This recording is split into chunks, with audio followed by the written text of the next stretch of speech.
তো গাইস আজকে হচ্ছে আমাদের বাড়িতে মোমোজের পার্টি, যে কিনা আমার দিদি বানিয়েছে আর মার সাথে হেল্প করেছে। মা করেছো হেল্প? হ্যাঁ, মাও হেল্প করেছে। তো এখন গুড্ডু কটা খাবি? হ্যাঁ, ও আমার ভাগ্নিটার সাথে খুবই হেল্প করেছে। তো আমরা খাই গাইস, তোমাদেরকে দেখাবো কয়টা কয়টা করে পড়েছে, বাড়িতে বানালে কি হয়।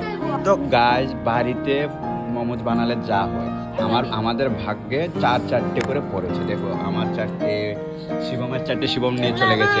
এগুলো তনুর, ওগুলা গুড্ডুর। আর গুড্ডু দেখো খা খা খা খা খা। দেখো দেখো। আর গাইস সবচেয়ে মজার বিষয় হলো এই যে মোমোজ গুলো বানিয়েছে, এগুলো আটা দিয়ে বানিয়েছে। মানে তোমরাই বলো আটা দিয়ে কি করে মোমোজ বানিয়েছে। এমনি খেতে খুবই স্বাদ হয়েছে, খুবই খুবই স্বাদ হয়েছে।